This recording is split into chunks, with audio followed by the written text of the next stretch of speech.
What's up, guys? Welcome back to a new video here, and I want to talk about a new article that recently came out talking about Kamala Harris's 2028 plans and prospects, and the fact that's even a sentence, that's a thing, is concerning, because I know people would assume, okay, she's done, she'll go into the sunset. And she's still relatively young compared to like Biden and Trump, but that's not that that's saying much. I mean, she's 60 years old. Maybe she'd retire.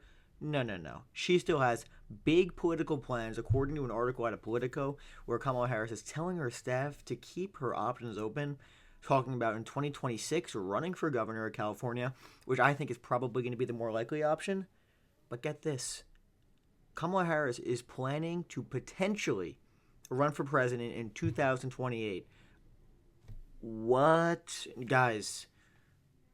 And by the way, I think it's possible. I think it's possible she does. Could she be the nominee? I don't know. I'll say this. If she is, she's going to lose again. It does not. I mean, it works with the Republicans, actually. Trump, where you lose and you come back and win, but I don't see it, and it should not be her. It should not be her, guys. She's not going to win. She had her chance, and listen, you're going up against Trump, who left office in disgrace last time, is a convicted felon. Many would argue extremely unqualified for the job, extremely polarizing, and you couldn't beat him. Guys, what are we doing? What are we doing? There is no way it can be Kamala Harris. It cannot happen. And I don't think it will, but I just think it's interesting as a story. I think realistically she'll run for governor of California in 2028 or 2026. I think that's the more likely option. She'll be involved in Democratic political circles, but the idea that she would be the nominee is just wild. And listen, to be fair, but who knows, guys? I thought she would win. She would win the election. I was wrong, so I could be wrong again. But I'll say this: if she runs in a primary, because remember, guys, in 2020 she did not fare well at all in the primary. She had to drop out, one of the first candidates before Iowa.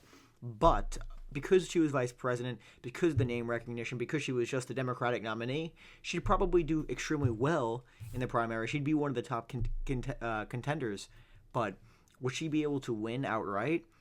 I don't know. I think it's possible. But if it is her, I think it's probably emblematic of a weak Democratic primary field, which, you never know with the Democrats, but I don't think that's likely. I think you're going to see a number of new candidates, which who knows? We have no idea who it's going to be over the next 4 years, but it'll be a new batch of people, I think. At least you would suspect. I mean, if they go with the same old crew,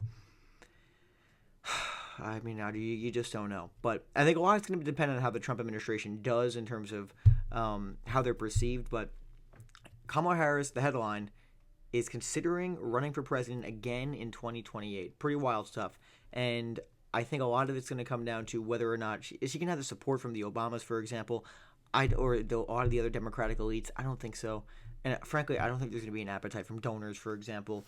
I would be shocked. I think, again, it's going to be more of a populist person, or maybe a celebrity, like we talked about Jon Stewart. You can check that video out. We were talking about Jon Stewart possibly running for president. But are we going to have somebody running like, I don't know, a Bernie Sanders type, AOC? Would she get involved? I don't know. I think it's more likely we see an AOC than a Kamala Harris. I really do. I just cannot see the Democrats going the route of Kamala Harris again after losing. It would be like if the Democrats nominated Hillary Clinton in 2020. And listen, you could argue it's not fair for Kamala. She was put in that role where she only had 3 months. But then again, guys, she was also selected to be vice president in a primary where she got shredded. She got shredded in that primary. So the same logic goes. She had her chance, and she lost. I think it's time to move on. But it'll be interesting to see how people react to it, though. The fact that she's keeping her options open is telling. Again, like I said, I think she'll run for governor. But pretty crazy stuff. The headline, again, make sure to like and subscribe, guys. Kamala Harris is considering running again for president in 2028, or at minimum keeping her options open. So pretty wild stuff. I'll keep you guys updated, and yeah, I'll see you guys soon.